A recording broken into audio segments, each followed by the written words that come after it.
And bear with me a little bit. I'm gonna have to keep my notes on display. I'm sorry, I usually have a monitor, but I wasn't able to use that tonight. So I'm just going to, is this big enough for you guys to see? Yes, it works for me. Yep, Okay. it works for me. Thank you. And also I apologize because I presented last week to your BPAC, so I'm using that same presentation. Anyways, hi everyone, my name is Emma Schlaze and I'm the Deputy Director at Silicon Valley Bicycle Coalition. I've been with the organization about 8 years, and we also have a San Mateo County advocate, Sandhya Latta. She was going to be here tonight with the mix-up with the meeting. I told her to go ahead, and she has a 2-month-old baby, so you'll meet her at some point in the future. So Silicon Valley Bike Coalition, we're a membership-based nonprofit. Our goal is to get more people biking, but we also think that contributes to a healthy community, environment, and economy. And yeah, we work throughout San Mateo and Santa Clara counties, so everywhere from your city, Daly City, and Brisbane down through Morgan Hill and Gilroy. So Vision Zero, well, let me just start by asking, how many of you, and I'm trying to change my view here so you're at the top of my screen, there you go. How many of you feel safe biking or walking in South San Francisco right now? You can raise your hand. I don't bike, so I can't answer that one. Okay. I don't feel safe. Yeah. I'd So rather go to the trail. Go to the trail. Yeah, that's a great resource. So, I mean, you're kind of what we would call interested but concerned. And they do lots of surveys about this all over the country of like, are people strong and confident on the road biking, or interested but concerned, or, you know, there's different categories of people. And so we want to reach those people like you who are interested but concerned. And we know that, you know, safety is one of the main reasons why people choose to bike or not. And and beyond that, there are, well, I'll get to some data later, but so we want to focus on safety. Vision Zero is the goal to have 0 deaths or major injuries on our roadways.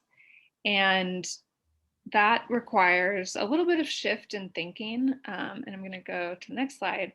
So you know, for many years, we've all collectively as a society thought of traffic deaths as inevitable.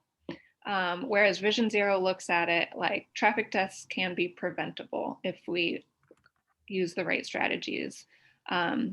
Traditionally, like, people behave perfectly on the road every time, whereas Vision Zero knows that people make mistakes. And there's also a difference between preventing all collisions and preventing those that cause death and severe injury. So like life-changing injuries. Also individual responsibility versus a more systematic approach towards, you know, the whole roadway network and the different departments and people and stakeholders that are involved. And it doesn't have to be super expensive. There are low cost things that we can do to focus on safety. So this is the data piece I mentioned. So even though people walking and biking are only like 1 to 3% of commute trips in San Mateo County. So that means, you know, how people get to work. And I know a lot of people aren't going to the office right now, but this is census data. So a lot of people drive to work, not as many people bike or walk, but the number of collisions involving people walking and biking are 7%. So there's disproportionately high rates of collisions affecting people walking and biking, and they're more vulnerable to collisions. So if you get hit by a car while, you know, you're walking or biking, you're going to be probably more seriously impacted than someone who's in a car with a seatbelt on. And so that's why we pay a little bit more attention to those collisions. And historically, this has all kind of started in Europe. So in 1997, Sweden and some other European countries came up with this concept of Vision Zero. They said, you know, that they didn't think that they wanted to have people dying on their roads. And their goal was for 2020. A lot of those countries have now reduced serious fatalities by almost 50%, and some, which I'll talk about in a sec, have eliminated fatalities. So in 2011, SUBC started working on this, and we started that partnership with Stanford Trauma. Then in 2014, New York City and San Francisco started coming up with Vision Zero plans. Since then, a lot of other cities have taken that up, including your city just this year. And then this is what I referenced, that Oslo in Norway achieved 0 deaths of people walking and biking in 2019. So this isn't just, you know, some pipe dream. It is possible if you dedicate the time and resources to looking at this. So these are some of the first steps that we talk about when we talk to cities about what it takes to get to Vision Zero. So South San Francisco has already adopted a policy just in the past few months, and that's great. And that includes a clear goal of eliminating traffic deaths and severe injuries that's been committed to by the mayor and the city council. And then the next step that I hope your city will be taking on soon is developing a Vision Zero implementation plan.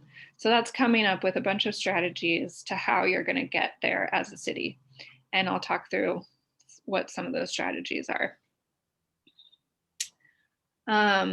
So you're in good company. There's lots of cities all over the country that have already taken on Vision Zero, both with that policy and with a plan. And these are some of them. You can see there's quite a few in California, including a lot of your neighbors. And here is that in a local level. So these cities have either a goal, a Vision Zero goal, or a plan, or both. And this has that in more detail. So you can see it varies quite a bit as to how cities have taken on that policy or resolution. Sometimes it's in a transportation plan or a general plan. And a lot of cities have done that. Fewer cities yet have developed the plan. And so like Daly City just wrapped up their plan, I guess that was a year ago, and are now looking at implementing it. But San Jose has had a plan since 2015. And so they're a little bit further along, as is San Francisco and Fremont.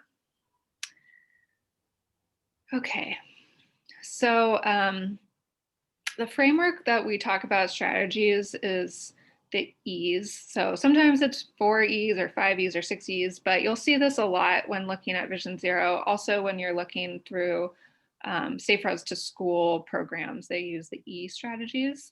And so we like to say that you can't achieve Vision Zero by just focusing on one of these. You have to kind of think about all of these together, working together. It's not just like one approach. You have to think about all these approaches. So I'm going to go through these in more detail, but also Chris will send out this presentation so you can refer back to it. So evaluation, actually, wait, I don't have a slide. I'm going to talk at the two first ones, engagement and equity. This is really important. This is kind of like step 0. You need to be talking to, like, figuring out who is most impacted by traffic collisions, deaths, and injuries. And that comes through the evaluation planning, but who's most impacted, who's the most vulnerable, like the people biking and walking, like I mentioned, but also other groups of people like low-income people, people of color, people with disabilities.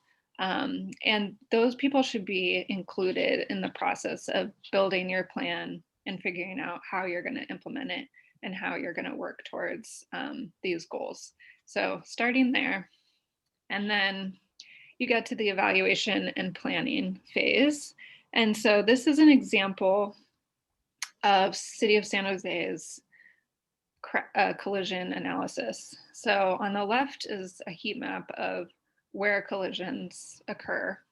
And then on the right, I think you're seeing it the same way I am, but you can see that they narrowed that down. So 50% of fatal traffic crashes occur on just 3% of San Jose streets. And you'll find that, like with every city that does a Vision Zero collision analysis, that comes up quite a bit. Like it's not evenly distributed among all streets. There's certain streets that have more crashes and more fatal crashes than other streets. I can't remember what Daly City stats are, but similar, where it's like a certain percentage of streets have way more collisions. And so this step helps you figure out, like, helps you narrow your focus a little bit. Instead of focusing on every street, you're focusing on the most dangerous streets. And to get a little deeper, this is some analysis that the San Mateo County Health System did looking at bike and pedestrian collisions. And this is just sheer numbers. So you'll see, like, there's actually, if you look at all the different cities, there's more people biking in Redwood City and Menlo Park than there are in other cities. So that could be one explanation for why there are more collisions there. And similarly, I think the Daly City collisions are more pedestrian than bicyclist, but you can also see some other patterns, if you zoom in, but I'll get to your city as well. And then the other map is the health system and the Office of Education worked together to do this analysis where they looked at schools, which schools have like a higher rate of collisions around the schools, and which of these schools are in higher poverty areas. And they're using that analysis to figure out where to target more safe routes to school programs. So that's kind of an example of like how you can use this data to be more focused and targeted as to your strategies. And so this is publicly available information that is from the statewide integrated traffic record system. So this pulls from police reports that are submitted to the state. And this is from 2015 to 2020. You may, like through your city, have even more up-to-date information from your police department or other sources, but this just gives you a sense. And it may not be a surprise that there's, a little bit more collisions on Grand downtown, on El Camino Real. That's actually a pattern we see all up and down the peninsula. There's higher rate of collisions on El Camino Real. So this would be a starting point for your city to then think about what type of strategies to look at for those areas that have more collisions. And similarly, this is all again from the same data source. So you can see, like, in the past 5 years, you've had 10 fatal collisions. The rest were different severity levels of injuries. And then in this slide, it shows, again, this is coming from the police report. So this is the primary collision factor, which is a field that's on the police report. And they have to kind of check one of these codes. And so I sorted these by the highest count. So the highest count is that pedestrian right-of-way. And that means that the right-of-way of pedestrian has been violated. So this is just another source of information that your city will probably start to think about and do this analysis to figure out, okay, what are the behaviors or the conditions that are happening while those collisions happen? Like, what is leading to that collision? It's kind of like a detective trying to figure out what the causes of these collisions are. And so this is all, information that the city can use to do that and then start to come up with solutions.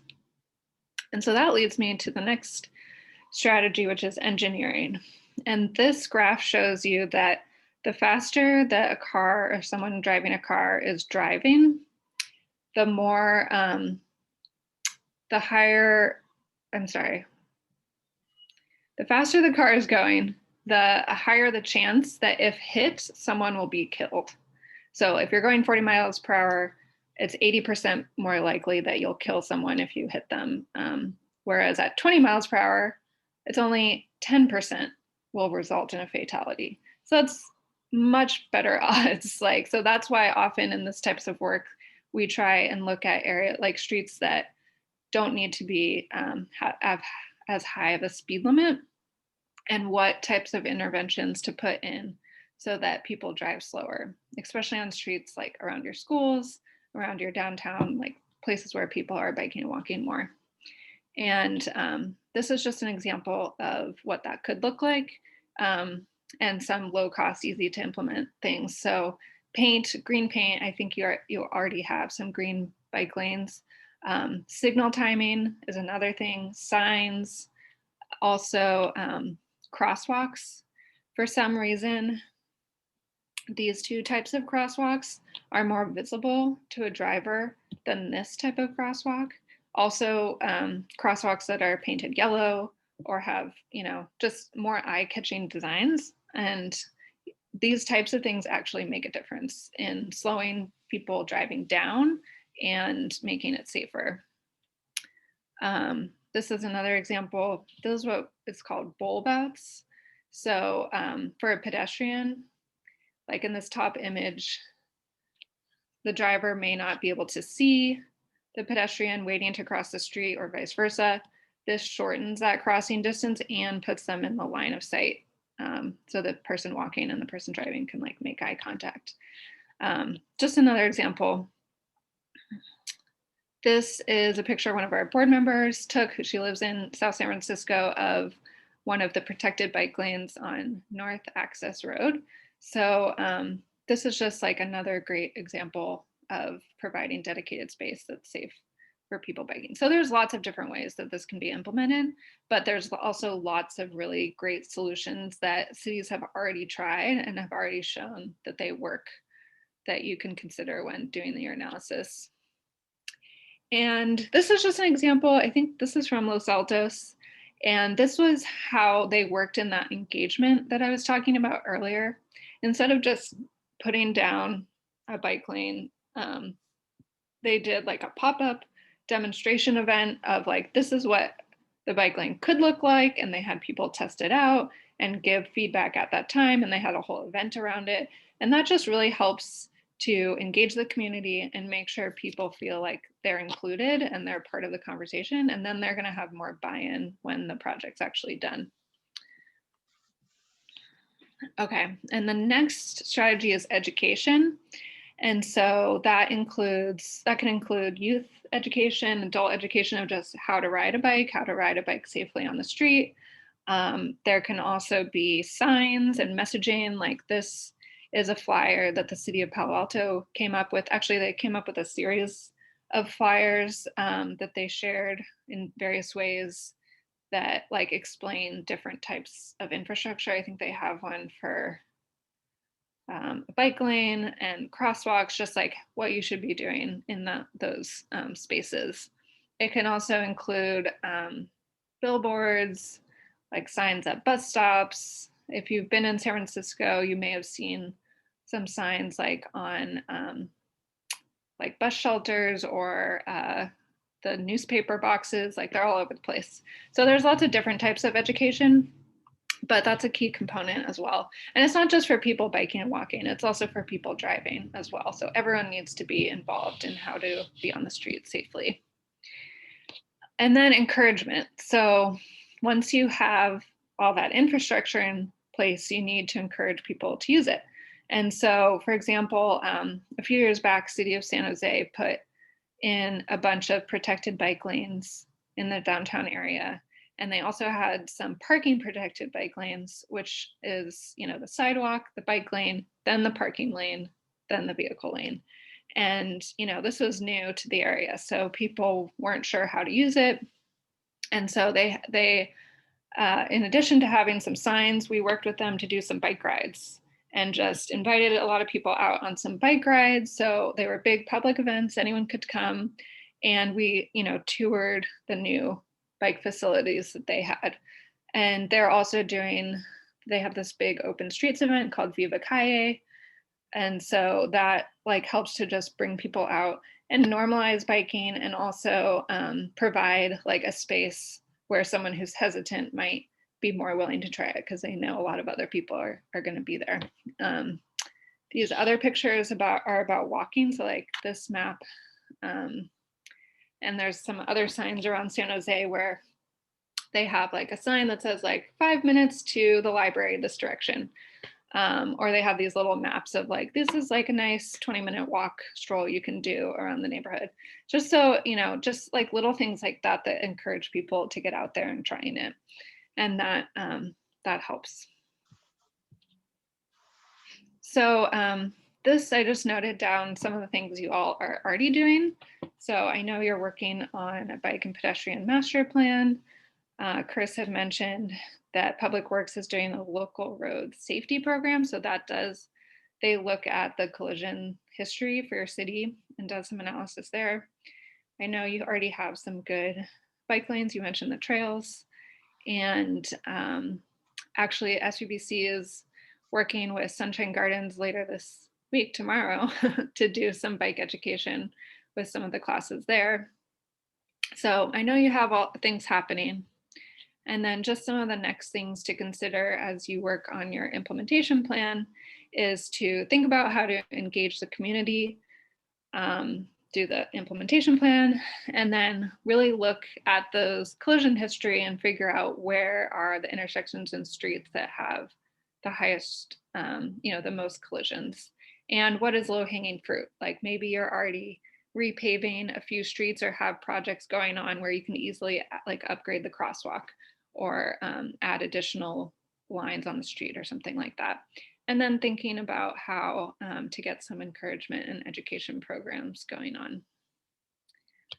So SUBC, we're happy to help. We can lead rides, walking tours. We do Safe Routes to School, as I mentioned. We often write support letters for grants. And yeah, we're here to help. So here is my contact information, Sandhya's contact information, and I'm happy to take any questions.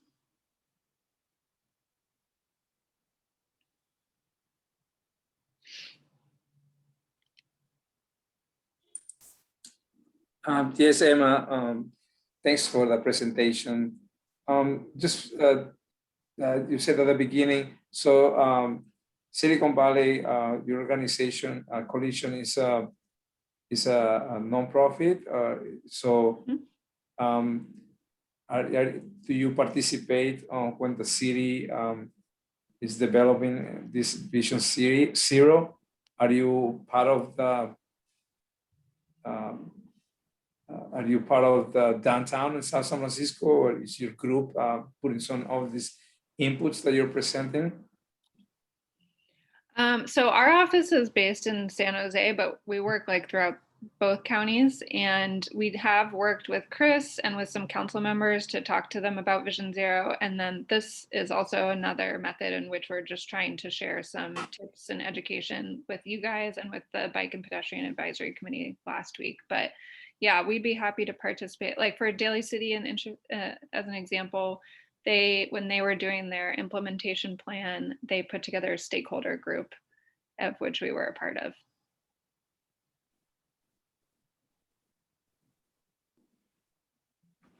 Because it seems that there is a lot that you guys can bring with your experience to now that the city is, planning like the shape SSF, they're planning for the future. So this is the right time to bring all these ideas.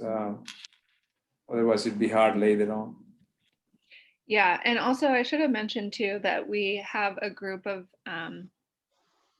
our members, like, so just regular residents like you all that are members of our organization and are meeting once a month. They're just like people interested in biking and walking, and they're meeting and want to be supportive to the city as well. So if anyone's interested in joining that group, please let me know. So it's just people in South San Francisco and other cities nearby that are interested in biking. I don't know if you do this one, but I'm just curious because do you guys have giveaway bikes for kids sometimes, or as part of educating them and giving away some bikes? So that's not that's something that you guys don't do. We don't normally take in bike donations. Like that's a whole project that we don't do, but we have worked with other organizations who do that. And actually, this came up on the last call last week, but someone was saying how you don't have any bike shops in South San Francisco, but the San Mateo County Office of Education, who kind of coordinates the Safe Routes to School programs, they sometimes have some giveaways or options for bike giveaways as well. And helmets. They often have helmets to give out. Thank you.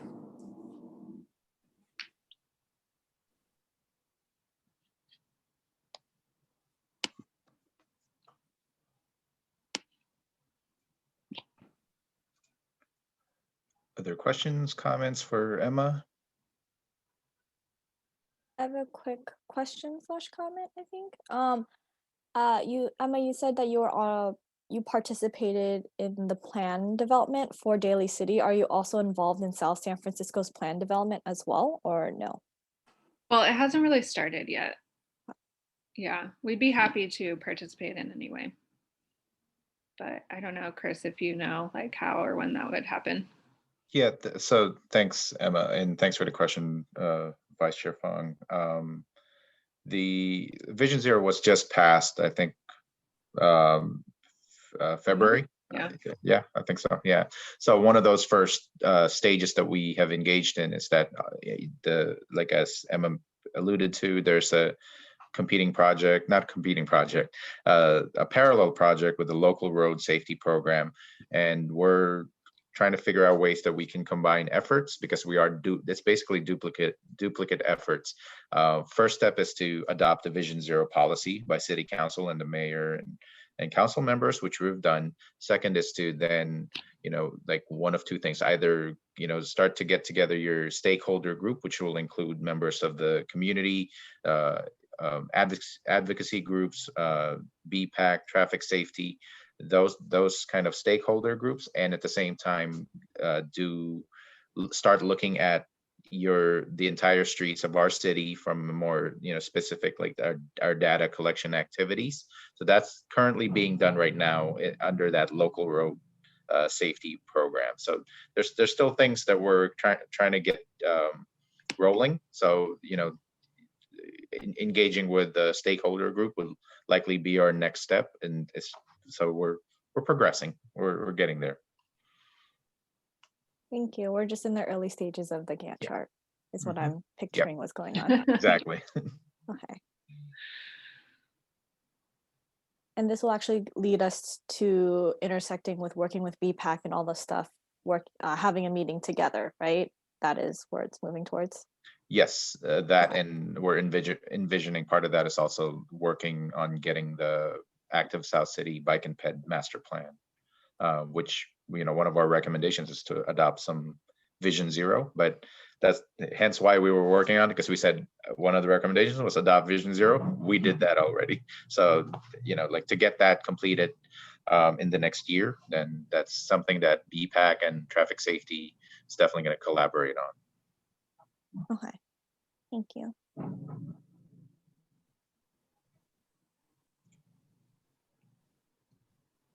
Other questions, comments? Okay, well, quiet group tonight. What's going on here? All right. With that, I just wanted to, again, thanks, Emma, for your time. And we'll definitely reach out to you for questions. And definitely, if you could send me the presentation, I can share with the Traffic Safety Commission. Yeah, definitely.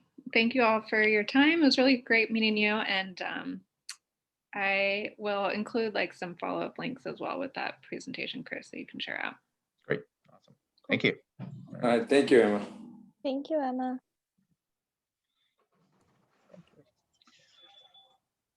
All right, so let me pull up the agenda one more time.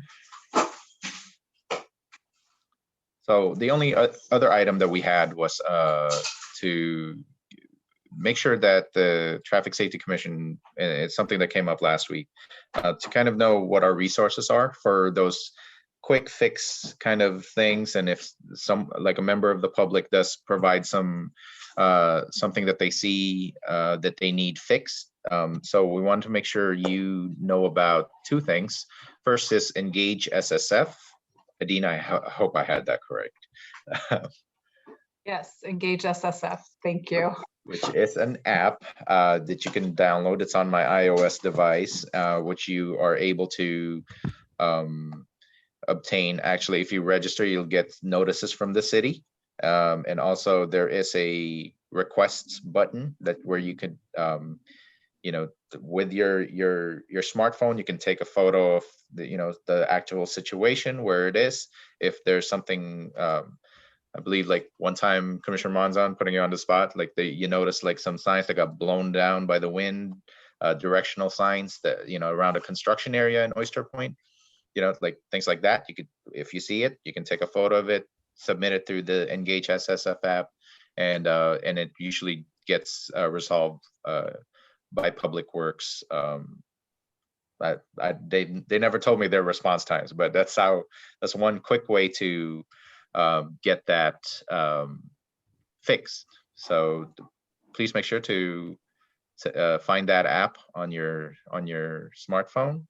And the other one is the one that we did field for a person that wanted was asking about a bus stop on Airport and Baden. So we've traffic advisory. It's a staff group, interdepartmental staff group that looks at these types of requests. We've gotten various complaints and requests, such as, oh, we want a blue handicap parking space in front of my house because I use one. Just so you know, we don't allow those in the city because ADA rules, you know, only permit us to put them at the corner, so it's available for everyone to use, not a specific individual. So, you know, requests such as those. So if there are some things that you do see that you do have that you want, you know, that this traffic advisory committee to look at, just make sure you fill out this form. You can send it to our traffic safety email, or to myself and Jen and Adina, and then we can forward it and get it reviewed by staff. And that meeting typically takes place every third week of the month. And if I could So- just jump in, Chris, I did Yes. already send this form to Mr. Monzon, but I'll send it around to the entire group. I Yeah, apologize for not please. sending it before the meeting. No worries. Yeah. So we'll circulate this to everyone, and just so that you can have it if there's something that you do want, you know, the city to look at more specifically. Please, like, let's use this avenue, and then we'll take it to this traffic advisory committee. Commissioner Monzon, you have your hand raised. Yes, on this form, the address is of the location, or the address is of the person that is submitting this? No, you don't have to fill that out. That's actually your contact information. Yeah. So in the detailed description, that's where you would put the location of where you're seeing the thing that's wrong, or thing that needs to be. Is that mandatory? Some people will feel more comfortable if they don't put their own address. It's Yeah. not. That's It's not. optional. That's optional. Yeah, you don't have to, Okay. but they do, like, it. This is a little out of date because we want to make sure we were able to reach back through email at least. So put your email in there so that we can let you know that we've responded, or at least our response to that issue. Okay, then I have another comment, but I don't know if I should wait until the commission's items. You mentioned about the handicap blue area. As an example, have a- yes. Can I make a comment on that? Sure. On Linden, on the, I believe, if I'm not mistaken, it's on the 800 block. There is a handicap section that is being brought out to our attention actually a while back. And I reached out to a couple of people in the city, but we didn't, I didn't pursue further than just a comment, but now that you mentioned, there is a situation on this particular ADA blue area that the house that is in front of it act like they own that place. And the way that they do it is because they are retiree people. When the street passes by either Monday or Tuesday, I think it's Tuesday on that side, they just park after the street sweeper pass and they just keep it the whole time. The businesses next to that location have customers that they can use the handicap. And one of the businesses reach out to the city. This is a while back, probably you, Chris, Jen, and Adina are not aware, but I'm just giving a little bit of background. And the person that is in front of this said that he knows that people in the city, when this local business approached that family, that please share with everybody. So he said, or she said, I know people in the city, this is mine. And because the business in that area is afraid of anything could be any repercussion, they didn't pursue any further action. Is there anything as far as any guidance that could be followed? Because this has been happening for a long time. I believe it's the only blue area on that block, 700 Linden. And you will see one or two cars that are always, pretty much they own it. Well, I mean, feel free to fill one out and have the traffic advisory committee take a look at it. We're, like we want to correct, but we also don't want to make sure, we also are not actively trying to, single out people for their behaviors. But in times like these, in situations like these, we want to make sure and reinforce that, like a blue zone for ADA access is for everyone, not just a specific individual. So, like, feel free to use the form and then we can discuss with staff. I'm not able to speak on that because I don't know, some other staff from Public Works might have better history about why it was put in that location. But it's exactly why we don't put them in front of individual houses, because of this exact situation. So no, like, feel free to bring it up and then we can take it up with the group on the next TAC meeting. Okay, I have a question. If it's a blue zone, is it there time limit? Like if you can park there only for 1 hour, 2 hour, or 6 hours? Is it time limit on blue zone? I actually don't know. Like, it may have to do something with the California Vehicle Code, but we can look it up and figure it out. Thank you. Yeah, but it's, like all rules of the street still apply. So, unless it's residential permit parking where it's time limited, usually a blue zone would permit you to park there if,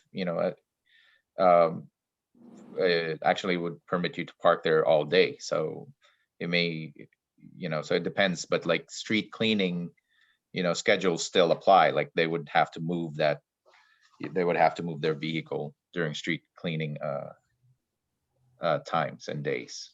So yeah, but if it's for the disabled parking, if it's for the, you said that it's don't belong to the house which is in front of it, or yeah, it doesn't, no. Mean that it's strange that somebody will be disabled park there whole day.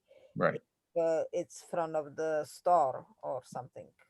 Right, yeah, and in that case, we'll have staff look at that and see what we can do about it.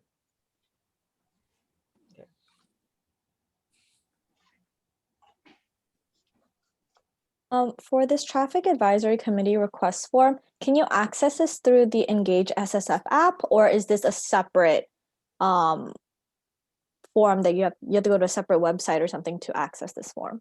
This one is accessed through a separate website. It's actually with our Public Works and Engineering group. Okay. And we want to make sure that at least this committee, because that's closely tied to the work that they do. Like for when a member of the public brings something to us, our next step is to give this to the staff committee that has the authority to then make the, whatever changes, look into, specific situations like public works, basically. So that's why I want to make sure we have this as a means to, raise flags on things that are kind of happening.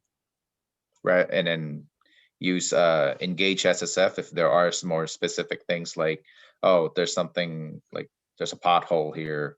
There's a blown down sign, like construction sign or a directional sign that needs to be fixed right away. So it's a way to kind of like strike a balance between the two kinds of conditions that we see daily. Okay, just for clarification, Engage SSF is for very minor quick fixes versus this one is more, it requires more of hands-on with different departments, correct? Yep. Okay, just to clarify. I was like, Yes. why isn't this linked to this? Yeah. Streamlining it. Because Yeah. it'll likely go to a different arm of public works than the ones that Okay. work on the streets and maintenance, versus this one goes to like the engineers. Yeah. So Okay. it's the different groups. Thank you for clarifying that, Chris. Please, Sorry. no, go ahead. Okay. Do we also have an informational guide of like downloading like Engage SSF and stuff? I know it goes out into the is it like the weekly newsletters that goes out to like all the like the little South City like little Little bulletins. That yeah, we the have, bulletin stuff. Mhm. It goes Yeah. out in that and I see it. Yeah. But also, is there a way to translate it as well? Oh, So it's in that's, Spanish, in Chinese, and other types of languages. Because if it's just in English, I know that my family cannot read that. Right. So I have No, to no. help them download apps and stuff. And I'm wondering if that's true for others as well. We They can can't read it. ask, we can ask, hi, this is Adina, I'm jumping in. Yes. We can ask our communications director about that. I don't know that I don't know that Yeah. answer off the top of my head, but I think it's a really good question and I'd like to bring it, I think we should bring it up to her just as a resource that's needed in the community. And we're hearing, with a lot of our outreach materials that's something that's needed. Yeah. That'd be great to put in the bulletin, but also like on social media as well, because I know people have been posting like this is broken, whatever, on social media, and I'm seeing it, So maybe and- like put that in the bulletin and particularly in the, like, let people know that this is a resource and in different languages that it's available. correct. Okay. Yeah, So it's Chris, kind of widespread that way. we should mention that, should we mention that to Leslie as Yep. a question? Mhm. Let's see if something she can help us with. Yeah, because I believe like those bulletins also go out in other languages, but Yeah, but let's verify with our communications Yeah. team. Yeah. And you said that along with this form, we can, so the procedure will be to forward it to you and Jen. We can attach a picture if we have that option, and you will forward it to the advisory committee, right? Yep.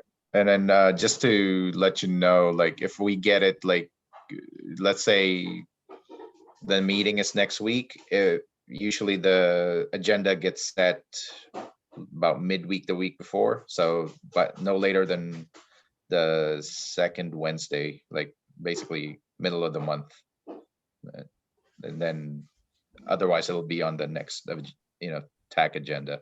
But yeah, no, like if you have a specific request, put it on here, and then we'll attach a photo, and then we'll relay it to the TAC staff.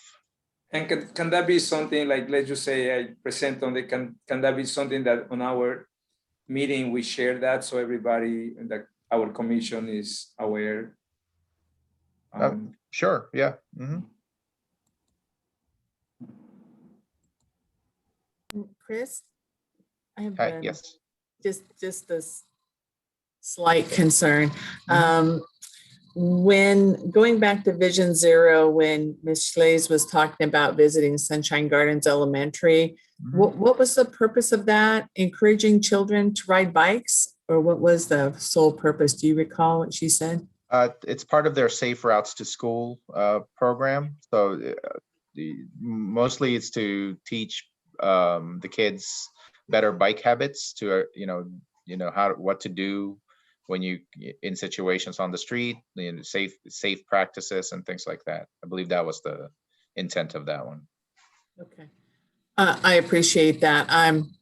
I'm somewhat, my motherly anxiety comes out when I feel like we're promoting more bikes on the street. And then when we get to the children, I was pulling in Safeway parking lot with the post office straight ahead, and out of nowhere between parked cars, here comes these two little boys. They look like they were about 10 and 12 doing wheelies right in front of traffic. And I was like, wow, I'm really concerned for their safety. And the more bikes that are on the street, the more I see, them rushing through stop signs, as I've mentioned before. And so I'm really hesitant on promoting, quote unquote, bicycle use, especially amongst our youth. So I'm very glad that they're going to teach them safety, because their lives really depend on them following their rules of safety as well, because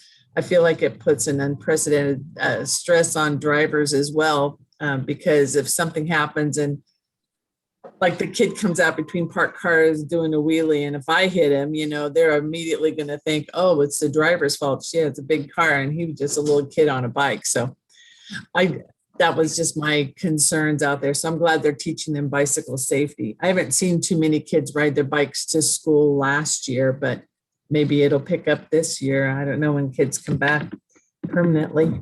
Yeah. But thank you for the info. Sure. Okay. All right. Any other questions, comments? Otherwise, let's move on to items from commission and what we're forecasting for June on anything specific that commissioners want to discuss. Yes, I would like to, if we can, discuss it more in depth for next time, but I would like to make a comment.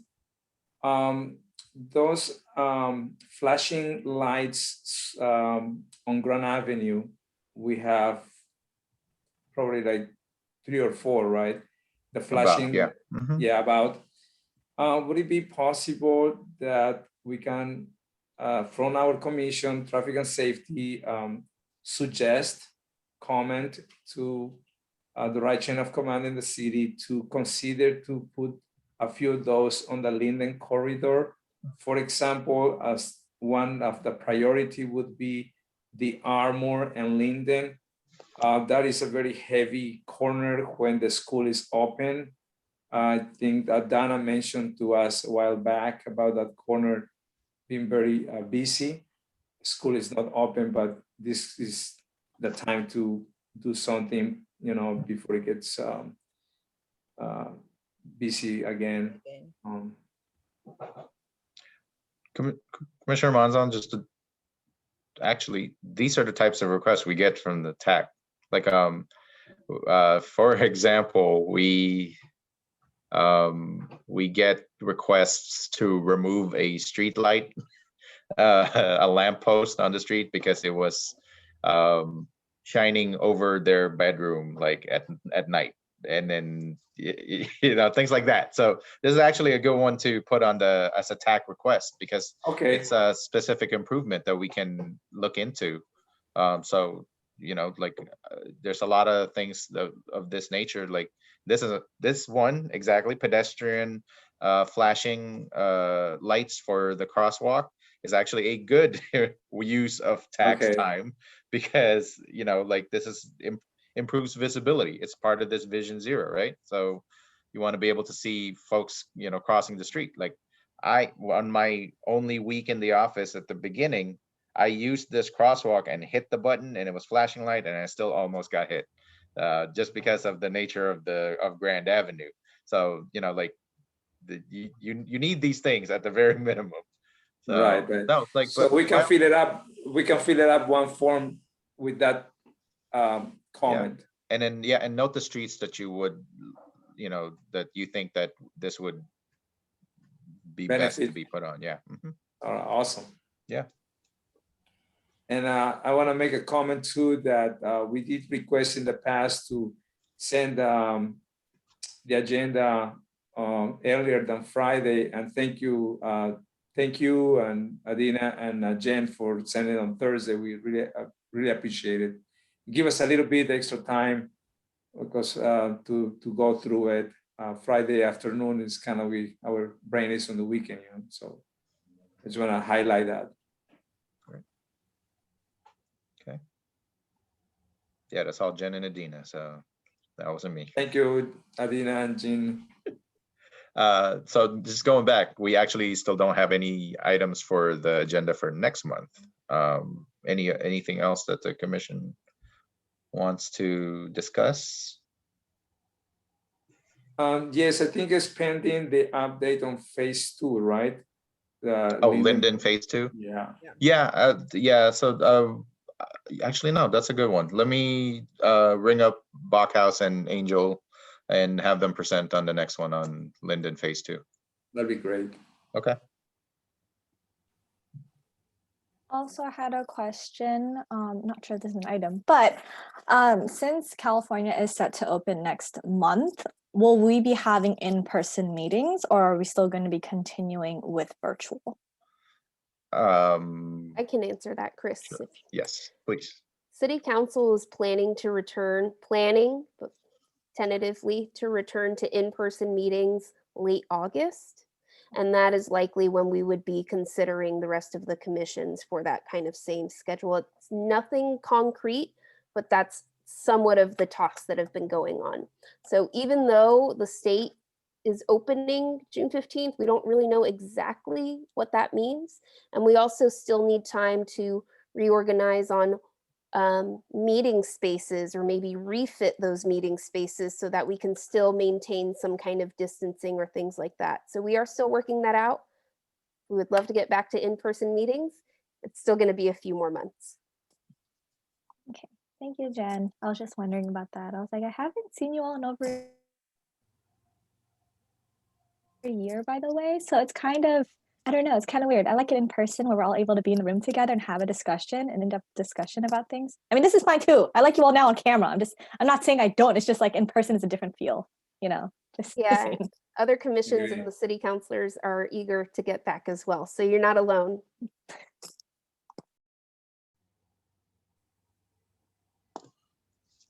Okay. I kind of like Zoom, so I don't have to worry about finding a parking spot.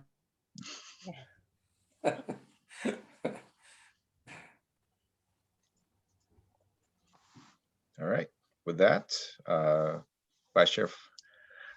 Well, there is a part. Yeah, exactly. Zoom is great because we don't have to get in a vehicle and There's and actually, travel. there's plenty of parking there right now because nobody's meeting. Exactly. There's that too. So yeah. All right.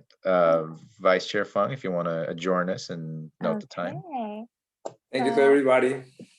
Thank you, everyone. So we're going to end this meeting at 6:44 p.m. Adjournment. All right. All right. We'll see you in June. Have a good All rest right. of your Thank you. month. All right. Thanks, Take care, everybody. everyone. All right, thank you. Thank you, everyone. Bye-bye. Thank you. Bye-bye. Thank you, everyone. Enjoy Thank your you. dinners. Enjoy your dinners. Thank you.